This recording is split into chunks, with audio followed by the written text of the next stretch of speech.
Salut tout le monde, Jocelyn Legault au micro pour une 11e épisode de Libre Penseur, le podcast culturel.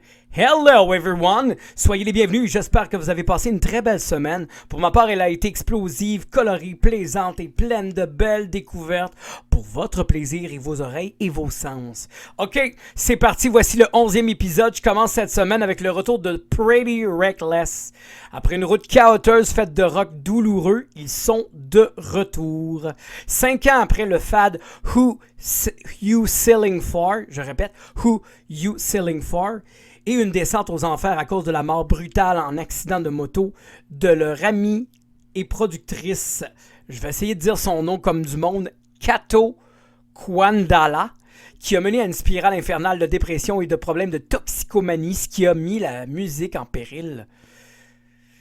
La bande de Pretty Reckless est de retour avec un nouvel album de rock bruyant qui résonne d'une urgence de vie. Voici Dead by Rock'n'Roll, 12 pièces dans un hard rock alternatif, agressif, à vif.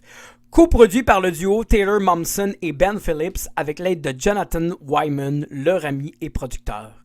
Avec des collaborations avec Matt Cameron et Kim Thayil de Soundgarden, pour une chanson qui s'appelle Only Can Save Me Now. Enregistré au légendaire London Bridge Studio à Seattle, et le guitariste de Audioslave, Tom Morello, sur It's So It Went. Pendant que Evanescence perd de la vélocité dans son rock, The Pretty Reckless mord à pleines dents dans des chansons de rock rugissantes qui racontent les grandes noirceurs au fond de l'âme, le deuil, rebâtir l'espoir et ces moments où on se sent vivant et les hauts et les bas que la vie nous impose sur notre route. Sur des arrangements de guitare qui incorporent le rock inoxydable, le blues poussiéreux et le heavy crasseux, marié à la voix ravageuse et sexy de l'ange noir Taylor Momsen?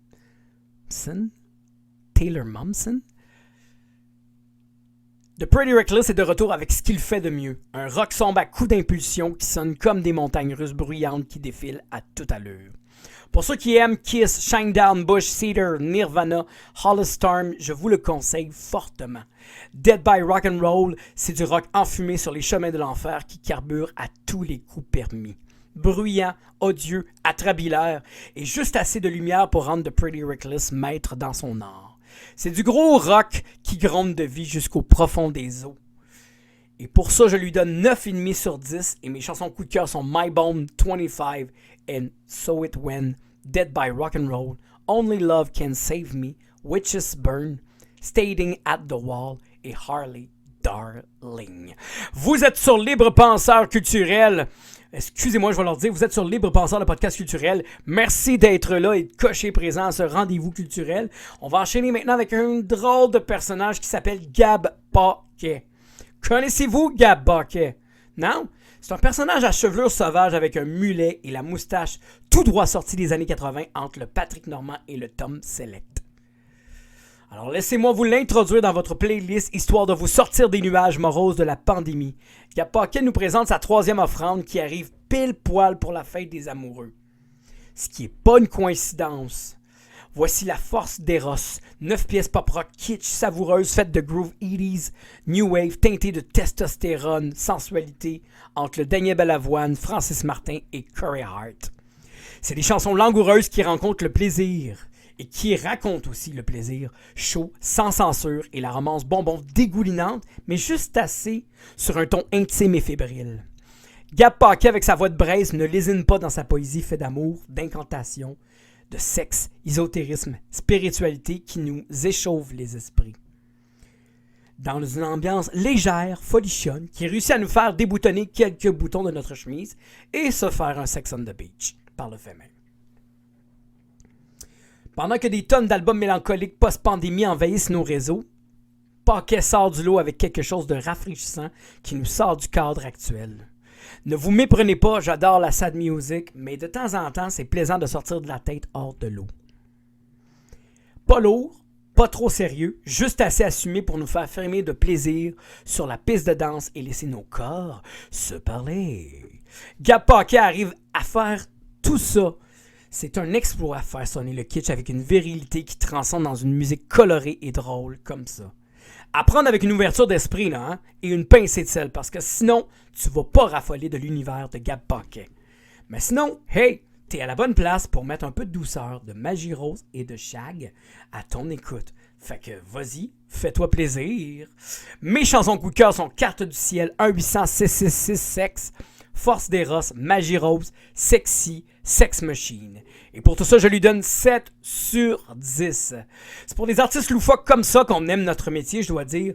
Bon, vous êtes toujours sur Libre Penseur, le podcast culturel. Merci d'être là à ce 11e épisode-là. Je vous rappelle qu'on est sur la plateforme YouTube depuis le 28 janvier. Tous les épisodes sont là pour agrémenter vos heures grises. Et la page Facebook pour être assidu au rendez-vous, les dernières nouveautés et j'en passe. Ça me fait rappeler que je me lasserai jamais de vous remercier au fond du cœur pour votre écoute. Je suis conscient que les dernières semaines n'ont pas été de tout repos. Avec le confinement, le couvre-feu, beaucoup de gens en sont en détresse. Alors si je peux vous faire oublier ne serait-ce qu'un 20-30 minutes votre fardeau, je serais plus que satisfait. Mon mandat serait gagné. OK, dans la catégorie album folk qui réchauffe le dedans autour d'une bonne tasse de café, et justement, on prend une gorgée.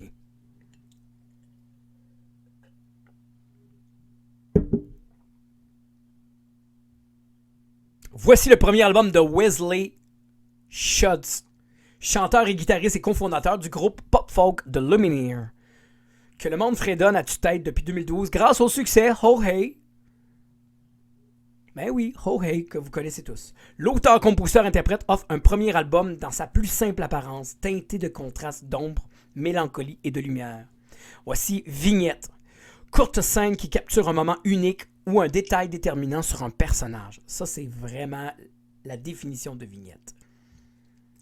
C'est 10 pièces dans un folk acoustique naturel et puré fait de reprises qui a fasciné l'artiste d'aujourd'hui et façonné. C'est coproduit avec la collaboratrice de longue date Simone Phillips, qu'on reconnaît aussi pour être un des membres des Phillips Brothers, qui dirige également tous les albums de Lumineers depuis toujours. Avec David Byron qui coproduit et mixe le disque au Sound Mountain Studio dans le nord de l'État de New York. Schultz capte l'essence des chansons choisies et interprète avec une intelligence émotionnelle incroyable qui ressort dans chacune des pièces de ce trajet intimiste en solo. Accompagné d'invités spéciaux comme la célèbre chanteuse d'accompagnement Cindy Mazel qui a travaillé pour Bruce Springsteen's Dave Matthews Band, The Phillips Brothers évidemment avec James Phillips à l'accordéon et au chant, le duo vocal britannique The Web Sister qui a travaillé pour Tom Petty et Leonard Cohen et la célèbre auteure-compositeur-interprète Diana DeMotte. Schultz revisite dans le respect autour d'arrangements de guitare acoustique et de piano peinturé d'émotions magnifiques qui résonnent en nous. De la musique de Coldplay, Bruce Springsteen, Tom Waits, Sheryl Crow, Jim Cross, Derek and the Dominos et Warren Zevon. Wesley Schultz offre à travers de l'écoute de son album solo des bouts de vie de son année 2008 dans son appartement à Brooklyn qui ont inspiré l'homme de 38 ans pour des chansons comme Oh Hey, Life in the City, Flower in Your Hair, lors de sa période dans les bars en tant que chansonnier. Hein oui. Vignette, c'est un folk vulnérable, tout en douceur, qui nous prend par la main et nous refait découvrir les chansons qui réchauffent dans sa plus simple et bel aspect. Dénudé et sans prétention, sinon celle de faire vivre un moment exquis avec des chansons chantées au creux de l'oreille. Inévitablement, Wesley Schultz est incroyablement habile et plaisant à écouter. C'est mon album coup de cœur cette année, un de mes albums coup de cœur en tout cas, et je lui donne 10 sur 10 avec des chansons comme coup de cœur comme My Cities of Ruin de Bruce Springsteen, Downtown de Tom Waits, Green Eyes de Coldplay qu'on reconnaît littéralement pas, If It Make You Happy de Sheryl Crow, revampé mélancoliquement, Bell Bottoms Blues de Eric Clapton, Operator de Jim Cross et Keep Me in Your Heart de Warren Zevon. Vous écoutez Libre Penseur, merci d'être là en si grand nombre et surtout, c'est vraiment plaisant d'être avec vous, fidèle au rendez-vous pour le 11e épisode. On va parler maintenant du retour de Dominique Fils-Aimé. Elle est de retour pour conclure sa trilogie entamée en 2018 avec Nameless. 2 ans après l'excellente seconde partie Stay Tuned, un album étincelant engagé dans une musique afro-américaine qui explorait le blues, la soul des années 60 américaines, qui a également remporté le prix Vocal Jazz Album of the Year au Junos Award de 2020. Voici Three Little Words, 15 pièces R&B, Neo Soul, Jazz, Doo-Wop, produit et réalisé, arrangé de nouveau par son complice Jacques Roy, qui est, selon l'artiste, la colle qui lie chaque pièce de la trilogie grâce à son ouverture d'esprit. Three Little Words, c'est une collection de chansons qui exprime dans une plume sans censure et fière de ses racines qui s'affranchit de toute la peur et mise plutôt sur l'amour qu'elle porte en elle. L'importance de traverser la noirceur qui se confronte à la lumière, l'auto-guérison, l'équilibre et la santé mentale, l'empathie et l'amour, et se battre pour ses convictions. Le troisième volet de sa trilogie, c'est avec tout un orchestre, avec des cordes, une section rythmique de cuivre, un chœur féminin teinté de gospel libérateur. Et l'artiste persiste avec un soulèvement de percussions lascives sur la voix lumineuse de la femme qui apaise l'esprit grâce à ces mélodies soul suaves, spirituelles et engagées. L'artiste continue avec sa signature qui fait de sa musique intemporelle, en plus d'y véhiculer l'espoir et la détermination pour le prochain chapitre de l'humanité. Sur le premier album Nameless, c'était bleu. Bleu comme la douleur du blues. L'océan et ses esclaves qui ont subi l'irréparable pour traverser l'Afrique. Sur le deuxième, Stay Tuned, c'était rouge. Ouais, rouge. Fait d'un jazz américain des années 60 engagé, qui était pour l'aube du soleil qui se lève sous un autre jour dans le feu de la colère et la passion qui anime nos batailles. Puis Three Little Words, c'est le jaune, pour symboliser l'espoir, la liberté après les durs coups et le soleil à son plus rayonnant. Dominique Fils-Aimé ne pouvait pas mieux conclure l'aventure avec cette force de caractère, comme toutes ces femmes de la soul music guerrières, Alicia Keys, Erykah Badu, Lauryn Hill, Nina Simone et Angélique Kidjo et Aretha Franklin. Ben oui, fallait la nommer parce que quand même, inévitablement, c'est une des influences les plus puissantes pour Dominique Fils-Aimé dans ses mélodies. Three Little Words, c'est un album fait d'une musique libre sans chaîne qui ferme le troisième acte avec une douceur, profondeur et de l'amour plein la voix. Vous ne serez pas déçus. Baissez votre garde et laissez le soleil entrer comme je l'ai fait et vous en sortirez. Vous allez en sortir grandi. Mes chansons coup de cœur sont Grow Mama Grow, While We Wait, Love Takeover, Three Little Words, Home to Me et We Are Light. Je donne 9,5 sur 10 et c'est un de mes albums coup de cœur également. Vous écoutez Les Penseurs, ça vous tente-tu qu'on parle de série? Ça vous tente-tu? On prend une gorgée. Et on va parler de série, comme j'ai dit, via Disney+. Je vais vous parler de WandaVision. WandaVision est une mini-série de 9 épisodes diffusée depuis le 15 janvier 2021 sur la plateforme streaming Disney+. C'est une des premières séries de la phase 4 de l'univers cinématographique de Marvel. Il s'agit également de la première série télévisée par Marvel Studios suite à la fermeture de Marvel Television. Bon, la série est basée sur les personnages Wanda Maximoff ainsi que de Vision, tous deux de l'univers Marvel, mettant en vedette Elizabeth Olsen et Paul Bettany, qui reprennent leur rôle respectif de Wanda Maximoff et de Vision apparus au cinéma. Ils sont accompagnés également de Tiana Paris, de Catherine Kahn, de Kat Dennings et de Randall Park. Les événements de WandaVision se déroulent juste après Avengers Endgame. Donc, dans la foulée du retour de la moitié des habitants de l'univers, on vit l'espèce de blitz, comme qu'ils disent. C'est une série qui a commencé catastrophiquement pour moi. Ça ressemblait quasiment à ma sorcière bien-aimée, malheureusement. Mais j'ai été curieux, alors j'ai continué. Deuxième épisode, j'étais encore déçu. Puis là, j'ai fait comme coudonc.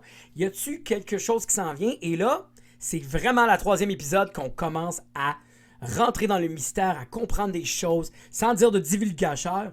Je crois que la série gagne à écouter. On y prend goût. Et là, on est rendu à l'épisode 5, si je ne me trompe pas.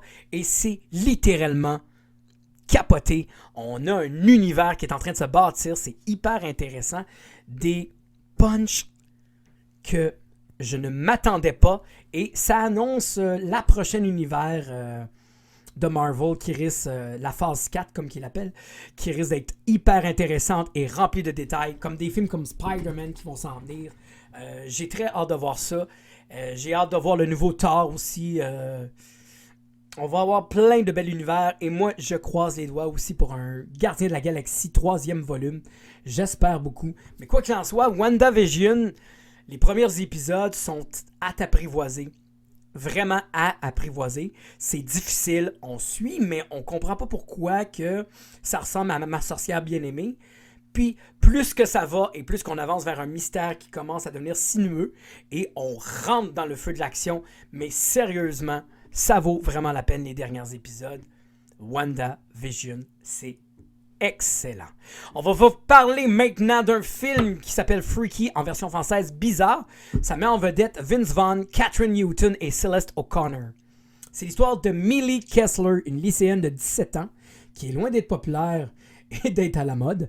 Les autres élèves du lycée Blinksfield High se font un malin plaisir à rire d'elle et à la intimider. Un soir de match où elle officie en tant que mascotte, elle devient la cible de Barney Garris, alias Le Boucher, un tueur en série qui sévit dans sa ville.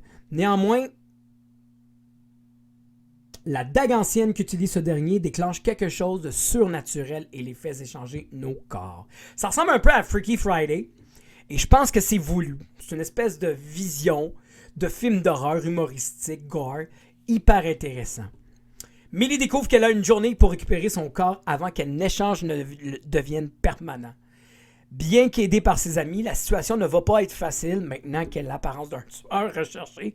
Parallèlement, Barney va profiter d'être dans le corps de Millie pour continuer sa vague meurtrière et préparer un délicieux carnage. On rit, on est choqué, les gags sont tranchants, il y a beaucoup de vulgarisme, mais my God, c'est délicieux. Ça défile à une vitesse incroyable. C'est 1h30 de bonheur. Pour moi, Bizarre ou Freaky, si vous aimez mieux, c'est un film qui fait du bien, qui nous change les idées. Et moi, j'aime beaucoup les films d'horreur humoristiques. J'ai beaucoup aimé Zombieland, des affaires comme ça. House quand j'étais petit. Alors pour moi, Freaky ou Bizarre, vous aimez mieux, c'est littéralement un must dans son style. Beaucoup de clins d'œil aux films d'horreur des années 80, ce qui fait que on embarque énormément dans l'univers cinématographique de Freaky. Donc, pour toutes ces raisons-là, moi, je vous le conseille et je vais même l'acheter. Donc, ça vaut vraiment la peine. Vous êtes à Libre Penseur, le podcast culturel. J'espère que vous allez bien. 11e épisode déjà. Je suis très content que vous soyez fidèles à ce rendez-vous. On va parler maintenant de Arlo Park. À peine 20 ans, l'auteur-compositrice interprète Arlo Park, élevée à Londres des parents nigérians et tchadiens, français, de son vrai nom, Anaïs Oluwatoyin Estelle Marino. Elle trace déjà son chemin avec 2 EP en 2019, Super Sad Generation et Sophie, qui s'adressent à sa génération, la Z, les enfants de l'an 2000, avec une pertinence qui tire de ses expériences en tant que jeune bisexuel qui s'assume complètement. Arlo Park arrive avec son premier album qui promet encore plus de chamboulements. Voici Collapse It et Sunbeam. 12 pièces faites d'indie pop, de soul funk.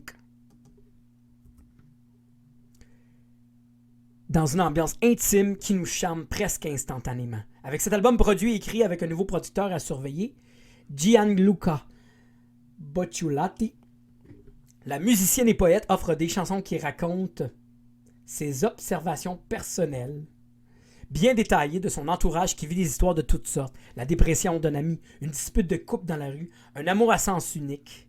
La vie qui nous surprend par des épreuves qu'on ne s'attendait pas.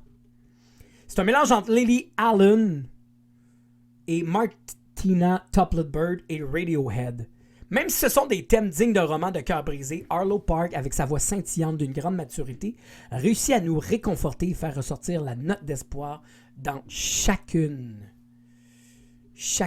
des situations cachées au fond de l'abîme de chacune des pièces de son premier opus. J'aime ça dire opus, mais je vais dire album parce que je sais qu'opus, ça sonne un peu snob, mais c'est pas grave. Fait que, comme j'ai dit, c'est un mélange entre Lily Allen, Marchiba, Martina Topley Bird et Radiohead. Oui, c'est drôle à dire, mais quand même. La radieuse artiste adresse son message d'espoir à qui veut bien l'entendre, que tout finit par s'arranger et que la vie reprend le chemin comme il se doit. D'ailleurs, c'est sa plus grande force dans cet album-là. Cette plume-là, pleine d'espoir. Parce que ça aurait pu être un album facilement sombre et dépressif. Mais il n'y a aucune lourdeur à l'horizon, beaucoup de douceur et juste assez groovy pour redéfinir notre version du soleil. Collapse in Sunbeam, c'est un album fait de soul plein d'espoir et de longues hivers qu'on a su traverser. C'est une artiste rafraîchissante, authentique et trépidante. Surveillez les projecteurs, parce que moi, mon feeling, c'est qu'on va en entendre parler beaucoup. Mes chansons coup de cœur, j'en ai plein. Je sais pas comment vous le dire, mais c'est une des premières fois où je vais dire écoutez l'album, parce que pour vrai, il y a des chansons qui sont incroyables et ça vaut la peine. Bon ben, c'est déjà fini. Merci d'avoir été là au 12e épisode de Libre Penseur, le podcast culturel. N'oubliez pas qu'il y a la page Facebook, la page YouTube pour écouter les autres épisodes, la playlist sur Spotify, des extraits, avec des extraits incroyables d'artistes dont je vous parle à chaque épisode. On se donne rendez-vous pour un 12e épisode. Merci d'avoir été là.